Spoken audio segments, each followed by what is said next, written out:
bivuze ngo rero ikiza cya zahabu burya nta gicuya zahabu nta gicuya icyo wakora cyose urayanduza ariko ikoga hari ukuntu Imana rero nanjye yangize zahabu kuva mu buhinja bwanjye yangize zahabu ku buryo niyo wazana amazirantoki ukayankubita mu maso mita noga nkisiga Eliane nakwimakiya nta kwimakiya ndi mwiza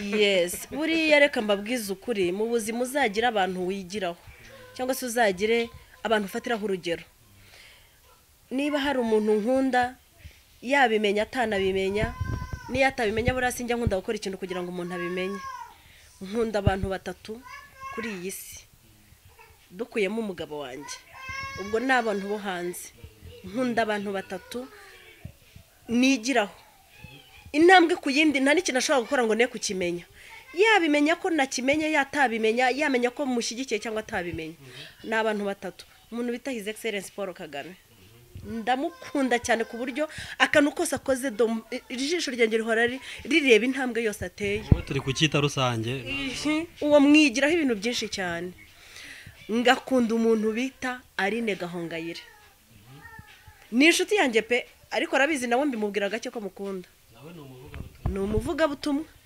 ni n'inshuti y'umwana wanjye cyane Mignone cyane cyane cyane ajya nagera igihe akambwira ati mami ndashaka kujya gusangira na tantine akamutwara uko muhuje ukwemera guhamya ko evangeliza nyine no njye ntabwo njya nkundira umuntu ngo nuko duhuje idini ngo nuko duhuje imyemerere nkundira umuntu characters Aline rero uti umukundira iki ntibivuze ko nta bibi agira nkuko nanjye bitavuze ko nta bibi ngira twese turi abantu tugira amakosa tugira gute ariko nkundira Aline yuko agira courage ntabwo ushobora kumuca intege niyo waza ukamutema amaboko yarimo akora ikintu runaka ukamutema amaboko agakora nk'ufite ibirenge kuko naho abantu kandi barakora ahita akoresha ibirenge uciye amaguru yagendesha ikibuno ariko akagera aho agomba kugera icyo kintu Aline ndakimukundira cyane gituma nanamwigiraho byinshi cyane ku buryo na mama we Chantal arabizi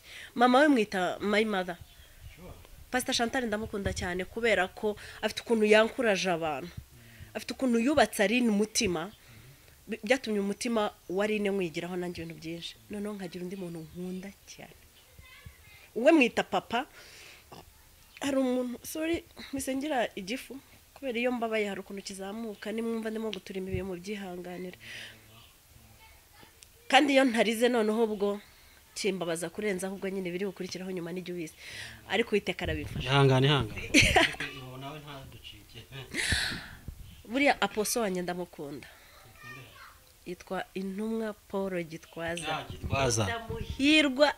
Dr. Muhirwa Paul Gitwaza ariko banzi izina Paul ari abantu bakomeye buriya nanjye hari ukuntu njya natendinga ahantu Paul arimo kwigishiriza nkumva ibintu ni sawa ni ukuri ndashaka kuzakora research ku izina Paul Gitwaza Paul Kagame aba bantu barani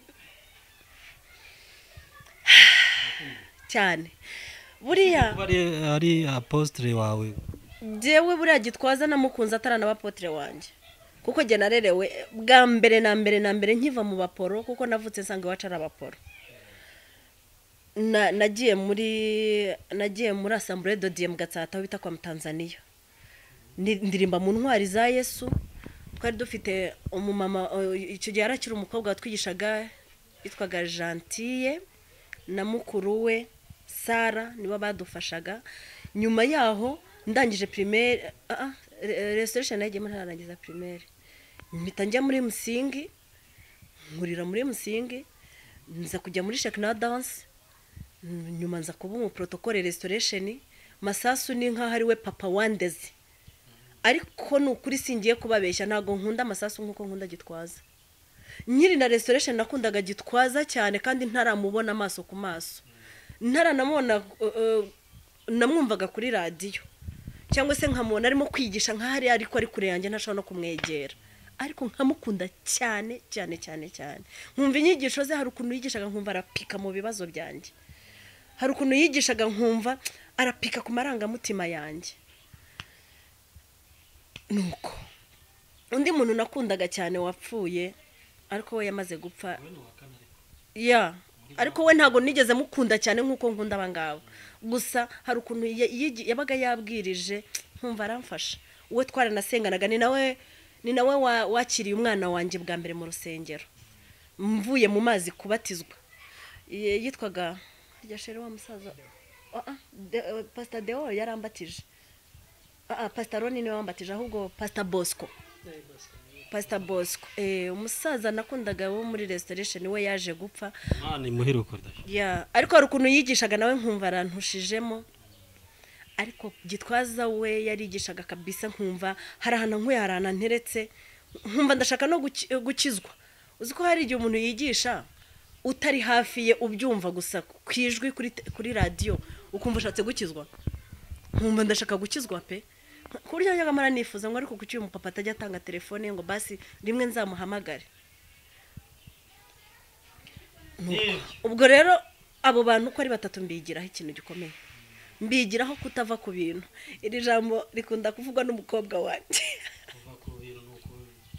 gucika intege minyoni niwe ujya uvuga uko ryaje mu rubyiruko minyoni niwe njya nkunda iyo arimo kwigisha abana bagenzi be kuko uraje rero hari ibintu bikurikirana siko ibi bintu nkora byakurikiranye umwana wanjye umva niyo ari ku ishuri muri bagenzi be niyo ari muri quartier niyo ari hano mu rugo nabatante arabigisha ba nyina wabo n'abandi akunda kwigisha ku ijambo rivuga ngo ntimukajye muva ku bintu umwana ngo ubundi ngo you must be strong ntagakunda ko kaniro akunda kuvuga do not abandon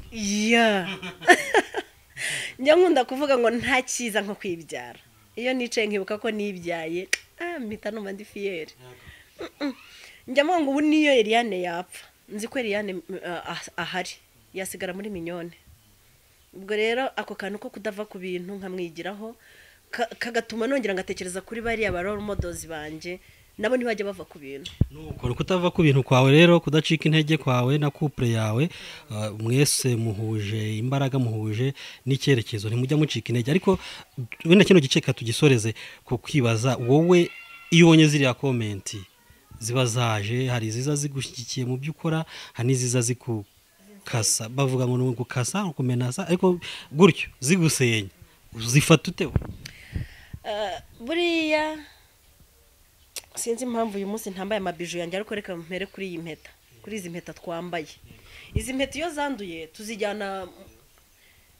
zanduye tuzijyana muri bijuteri bakongera bakazoza sibyo bazikongera zigahinduka bwiza bivuze ngo rero ikiza cya zahabu burya ntago icuya zahabu ntago igicuya icyo wakora cyose urayanduza ariko ikoga hari ukuntu Imana rero nanjye yangize zahabu kuva mu buhinja bwanjye yangize zahabu ku buryo niyo wazana amazirantoki ukayankubita mu maso mita noga nkisiga Eliane nakwimakiya ntakwimakiya ndi mwiza ubundi jya ubabwira ubwo rero kumbwira ngo wantutse ngo wagize gute ntacyo bintwara ndibuka nkiri umwana nari akana k'inshanutse ndi kakana gakora ibintu katabwirijwe niyo nsubiye inyuma niyo mpamvu ngo niyo napfa minyoni arahari minyoni ntabwo ajya abwirizwa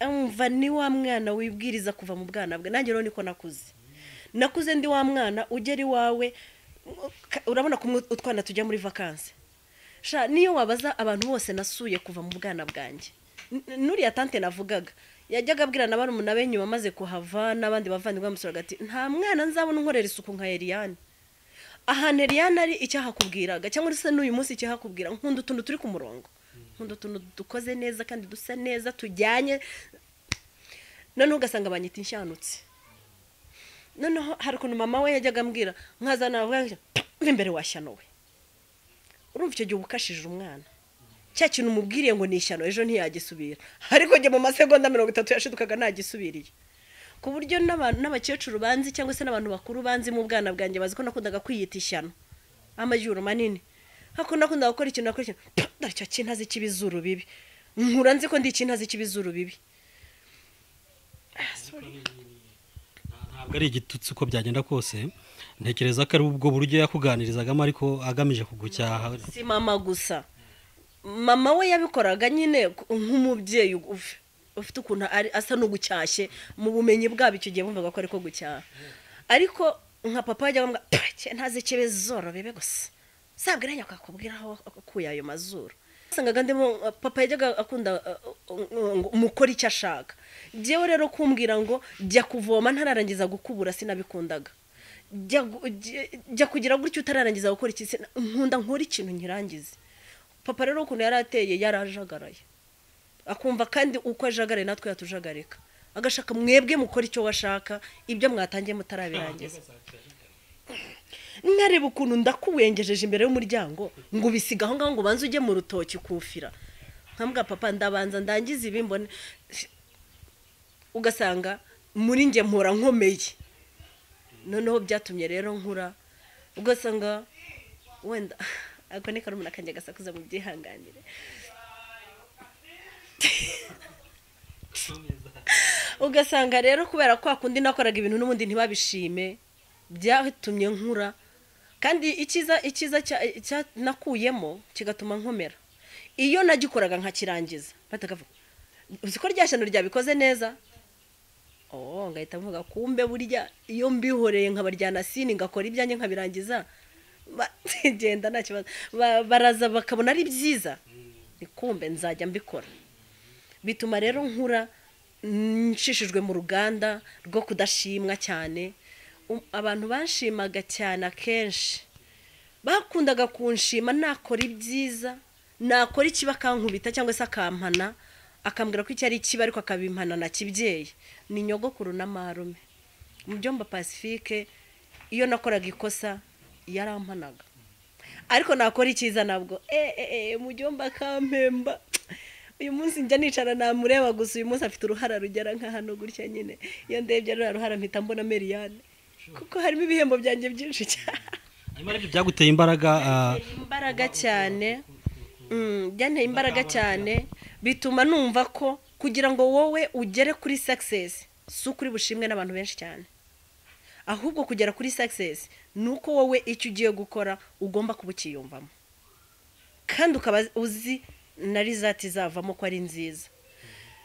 Ukuntu nteye, iyo ntangiye gukora ikintu nkabona ko kizagira umusaruro mubi, nkivamo vuba cyane, mpita nkireka. Ugasanga mwana nambaje kubera ikira bintu biratse, ariko jye namaze kubona ingaruka mbi zibirimo. Nkanagaruka rero ku mutware wanjye. Umutware wanjye we njya nkunda kubwira abantu ngo nago mufata nka role model, ahubwo mufata nka marayika murinzi. Mbere yuko nigira kuri abo bantu batatu niwe nigiyeho, kuko iyaza kuba ari umuntu usanzwe atari marayika murinzi, ibintu nagiye mukorera ntago yakabaye yarakomeje kunyirukaho. Jerome 2006 nagarutse ku ishuri, nsize umwana afite umwaka, nari nigeze kukavugaho ndagakata.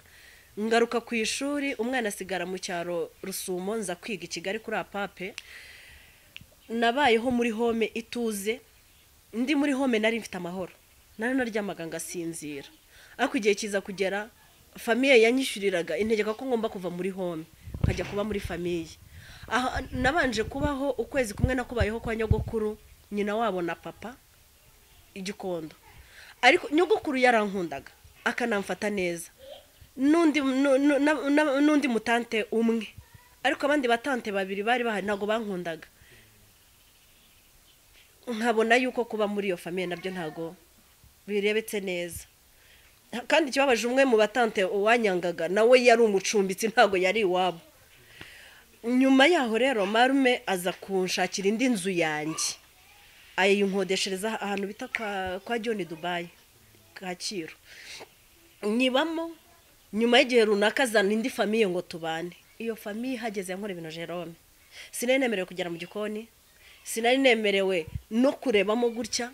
Kandi reba ku izina yari iteganye na salle de bain, ariko ibaze ko uvuye muri salle de bain ntube wanareba mu gikoni, ko hareba gusa abakozi bahita bababwira ko narebye mu gikoni.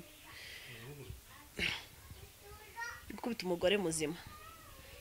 Ubwo buzima Clement yabwumva, kandi Clement sinabimubwiraga. Ariko we yarafite ukuntu yari yarigize maneko ku buzima bwanjye bucece. Nkabiganiriza abana b'inshuti zanjye, baza kunsura bakareba ukuntu mbayeho. Nari mfite ahantu bari banashyiriye akabiro ariho nkorere tide. Umwana wanjye nari naramuzanye icyo gihe, barongera baramwirukana. Byose Clement bikamugeraho. Clement ahita afata initiative yo kunyishyurira inzu, ankuraho hantu. Banyicisha inzara ku buryo no kujya ku ishuri Gikondo byarananiye. Ubundi marume yari yarashyiraho taxi voiture njyana ku ishuri mu gitondo ikaza kunyura dushoje kwiga. Bahageze amafaranga marume akajya yabaho ko marume yabaga i Burayi. Nahagarukiye yiberaga ku Muhima mu kazi ke, famiye ye yari i Burayi. Akabaha amafaranga ntibabikore. Bigeraho kwiga birananira. Biba ngombwa ko nsubira kwiga muri candidat libre. Nari maze no gukora accident, nyine nakoze accident umwaka wa ne branch, ngarutse bansabye gusibira. Nubwo buzima noneho nabonaga ndimo niki, mpitamo kureka ishuri. Ariko igihe nakaretse ishuri, abantu bangirira inama yo kujya kwiga nimugoroba. Basi ujye wirirwa mu rugo, niyo wabona uko biba amazi yo kunywa cyangwa icyayi ukakinywa, nimugoroba uze ku ishuri. Nigaga Sainte Famille kuri Speak, sibyo? Club Speak. Club Speak niho nari nagiye kwiga candidat libre. Noneho muri icyo gihe rero, ubwo buzima nari ndimo, Clement noneho nageze ku ishuri. Ndibuka ko natangiye ishuri ariko wa mbere Clement yari yaragiye gukorera permis, hari 2007. Ubwo urumva Clement we yemeye gusacrifice ubuzima bwe, areka ishuri nawe ajya gukora akazi k'ubumashiniste mu Gakinjiro. Arangije ajya gukorera permis. Icyo gihe nza ku ishuri rero nawe yaramaze gusubira mu ishuri muri candidat libre, ariko nta makuru mfite. Nawe nta makuru yari afite ko ngarutse ku ishuri. Dufite ukuntu cyakora ibintu byacu hari ukuri Imana yagiye bibu. Reka rero nibwo marayika murinzi noneho yigaragaje cyane. Akajya aganira n'abana b'inshuti zanjye twaga Denise na Grace, bakamubwira ubuzima mbayemo. Babimubwira turi ku ishuri isaha ya pause, bakaza akambwira Elia tujye muri kantine. Nagera muri kantine nabonamo Clement ngahita nsohoka, arimo arangendaho kugira ngo anyereke ko afite impuhwe cyane. Noneho we akajyanga kujya yakabahereza amafaranga bo bakanjyana. Ubwo byubuze ngatahira ayo mata nanywe muri kantine, ubundi bakangurira pizza muri Ekonoma. Nkaza gutahira ko nkava ku ishuri n'amaguru mu mujyi 2:00 z'ijoro, twasozaga 2:30 sibyo na ngataha Kacyiru n'amaguru. None ikintu akantu gato ntashaka gusimbuka ngeze kuri aka kantu gasekeje. Nageze ku ishuri Clement agiye gukora permis Ikibungo. Noneho ndagenda ninjira mu ishuri. Urumva nari nkiri muri ya karakteri yanjye ya gihungu, ntago niyumvagamo ko hari umuntu nkeneye ko anyitaho cyane. Ndibuka aza ku ishuri nari maze iminsi 3 niga. Yaje ariko wa gatatu araza yicaraga inyuma we. Clement ukuntu ateye iyo ari hanze, hano hanze Jero wowe muraturanye uramuzi, ntabwo Clement ari karima cyane, ariko iyo ari hano hanze arukuntu yikaruma. Abantu bakavuga ati ramuntu ntago ajya avuga. No mu ishuri niko yari ameze. Aza yiyambariye kuteri ze, yicaranaga n'undi mukobwa gutya, araza aricara iruhande rwe. Arangije aramubwira umukobwa, "Sha Clement, hano haje akana keza." Atangira kumubwira kandi umusaza ari gucungira hafi. Ntabwo yarabizi ko ndi muri iryo shuri. Nubwo yarabizi ko nasubiye ku ishuri. Ntabwo yarazi uwo bavuga. Angahe ati hano haje akana keza. Nijye kana kari muri iryo shuri. None harangije ahita mbwa ngo ngo kari ati ngakaragicaye hari imbere, nari nsama menshi. Nyine urumva ntabwo ari gutamenya uwo ari we ndeba imbere, kuko je sinjya nicara ku ntebe y'inyuma mu ishuri, nicara ku ntebe ya mbere. No mu rusengero buri uzacunge kereka iyo nakererewe, ariko ndi nicara inyuma ya poso, nkundi imbere cyane. Aho gucunga ndebe niko nteye nkundi imbere, kuko mashaka kumwigisha agiye yigishe mureba gutya mu kanwa. Ubwo teacher w'icyongereza iyo yinjiraga n'uwa mate barankundaga cyane. Iyo yinjiraga ahita akavuga, "Eliane jya guhanagura ikibaho." Noneho araza, Eliane jya guhanagura ikibaho Clement ahita avuga Eliane ntabwo yabitekerejeho cyane ndahaguruka nari niyambariye akajipo kanjye k'akamini kagera ahangaha ndagenda mpaguruka ku ntebe yanjye ngenda imbere mfata shifo ndahanagura sinzi ukuntu nahindukiye Clement avuga ubwo umukobwa yamubwiye ati uretse ticyo w'icyongereza niyinjira cyangwa uwa mate uraza kumva muhamagaye bari n'abadamu uwa mate yari umugabo uwa mate rero uw'icyongereza niwe winjiye mbere ampamagaye ngo njye guhanagura ikibaho Clement ahita agira amatsiko kureba Eliane mpagurutse akabona gataye karaze kakazingo moya nikande abona ngeze imbere mpindukiye ambonye ati biramucanga je sinari mbizi ko yinjiye urumva nari nicaye imbere sinari iby'inyuma sinari mbizi bamujijije kuri taye kandi ubusanzwe muzanye se kubera iki kubera ko wambaye kaminisi yabonaga menshi ntabwo yabonaga uwo ari we ubwo rero mpindukiye nibwo yamenye uwo ari we dusohotse rero ashaka ibintu byo gushaka kunyegera no mbese no kwigaragariza abantu kwanze namuriye sine yesu we naramusuzwe nawe arishaka ariwe naramurebye arumirwa twamaze icyumweru cyose agerageza kumvugisha agerageza kumbaza uko mbayeho agerageza kumbaza aho mba nk'umuntu tuziranye kandi ukarimo ariyemera ku bandi ko gihe turaziranye bakajya bagashakire muri iyo mera uziranye na Eliane uriya hari ukuntu reka ngusetse Jero hari ukuntu Imana igenda ikagira umuntu umusitari mu buryo butanafatika ku ishuri ahantu hose nize bamfataga nk'umuntu umusitari kandi se umusitari mu biki ko ntabaga nigaragaje cyane akose nk'ahantu hose ndinzwi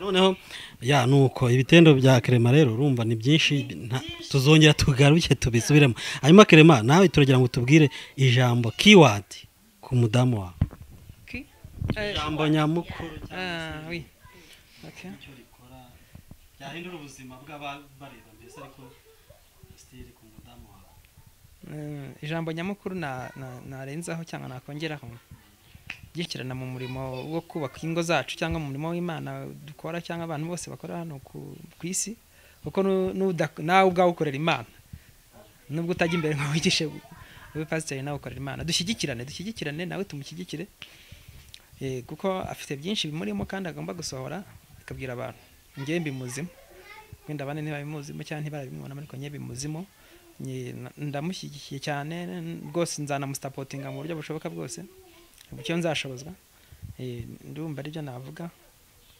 umudamu mwiza munabibona namwe kandi nawe urimo n'ijambo ry'Imana ubohotse uvuga nshize amanga ndanabimukundira kuko ngewe nsiko nteye ntabwo nanjye nshize amanga nkawe ariko nanjye suko ntazi kuvuga nanjye ngerageza kuvuga nkaba kwigisha nagira icyo nigisha umuntu cyangwa nagira icyo mbwira umuntu akumva icyo nshaka kuvuga ndasaba ko nyine twakomeza gushyigikirana afite chano yiwe yitwa Ineza BTV reka nyivuge wenda nabo ku Bigwi TV babyumve kugira ngo bajye bamurebe barebe ibyigisho byiwe afite chano yiwe ajya akoreraho inyigisho ziwe ariko sibibuza ko ajya no kuzindi chano akagira icyo abwiriza cyangwa agira ibya avuga ariko icyo nasoza mvuga nuko kamushyigikira kandi mbwira n'abakurikira Ibigwi TV bagakomeza kugerageza kureba ibyo ubategurira cyangwa ibyo Ibigwi TV bategurira ko nzi neza ko biba byinshi ari ibyigisha nawe nutandukira ntago tuzaga tukureba ako nzi neza ko inkuru nyinshi ugicishaho ari inkuru zigisha ari inkuru zijya mu buzima rusange bw'abantu utajya utandukira nakwifuriza rero ko wakomeza gutera imbere nawe kuko nzi neza ko uri muri business murashaka amafaranga abantu bagushyigikire rwose pe mbivuge matagira ngo wenda iyi kamera inywa amazi cyangwa iyi mikoro bagushyigikire rwose bakore subscribe ba sharing bajye bagerageza kugira ngo ibiganiro byawe birebwe ko nzi neza ko biba byubaka bahereye no kuri iki cyacu bagisharinge babwire byubaka ubwo rero nicyo narenzaho Imana igumugisha ko badusuye tujye ubumbye byose imitwe yacu hari ibindi yari hugiyemo ariko ubu tugiye guhugira mu bindi tugiye gusa nkaho dutangirira zero ni ikibazo kiri mu gihugu abantu bose barabibona ko turi muri crise tugiye gutangira zero dushakisha ubundi buzima dukore n'imbaraga nyinshi kugira ngo twongere tugere ku ntambwe twari tugezeho ndasaba rwose nshimira n'uburyo twabayeho muri lockdown abantu bagenzi banjye imiryango bagenzi banjye nzi neza ko ingo nyinshi zubakitse ndabizi neza ko ubu ngubu hari aho zajegajegaga ubu ngubu zongera amaburo kongera bakayafunga neza oya wenda no sindi kuvugira ku bwacu gusa yego wenda natwe hari ibyo twakoze cyangwa hari ibyo umufasha wanjye wenda yaba yarubatse ibiganiro runaka ariko nzi neza ko hari n'abataradukurikiye ariko ingo zabo ziyubatse kubera wenda hari amakimbirane bagiraga ariko kubera ko babonye umwanya munini wo kubana cyangwa kuba bari hamwe bariyunze ibintu bigenda neza. Nzi neza ko nyuma y'iyi lockdown hari byinshi bizahinduka, hari amateka azahinduka, hari ingeso mbi zizavaho, hari byinshi bizahinduka. Ndabashimira cyane rero, ndagushimira cyane Jerome ko wadusuye umunsi. Urakoze cyane. Urakoze Ria. Jero ndagushimira cyane. Jero hari ijambo avuze ati mushyigikire Jerome, mukore subscribe, musharinge, nibyo.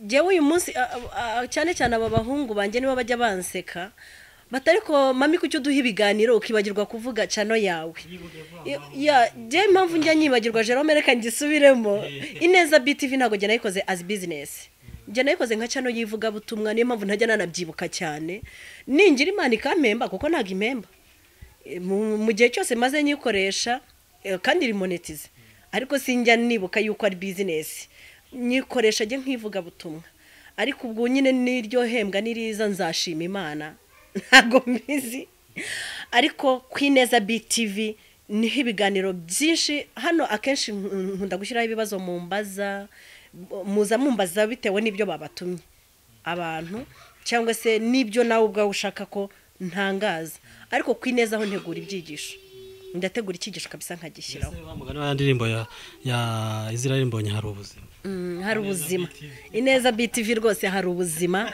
kandi muyikurikirane mukore subscribe muri benshi wa mugani naba kuko giye abakameramani yaje kumfatira ikiganiro ntabwo kucyeditinga arishyura icyo bakundira aba bahungu banje Sam mbashimire cyane naba Gibson ndetse naba Joel kuko bagiye bamfasha cyane ntabwo giye banyishyuza naba Evode ntabwo banyishyuza ngo twishyure yuko twagufatiye kamera ariko kweditinga barishyura nabo hari amafaranga runaka mbaha yo kujya kwishyura aba editors babeditingira hanyuma tukabona kwa uploading natwe rero ayo ngayo yagiye agaruka nashima Imana ya ariko niyo atagaruka agenda afata nk'amaturo hari amafaranga nkoresha kugira ngo Ineza BTV ikorwe cyangwa se megabyte ngura kugira ngo na uploading ikiganiro nukuri je mbifata nk'ituro cyangwa se n'icya 10 natanze uko maze ko ndibigishe benshi bikagera kuri benshi murakoze cyane nari ndabashimira nshimira abakunzi b'Ibigwi TV nshimira abantu bose bo mu kagari kakagugu badukurikirana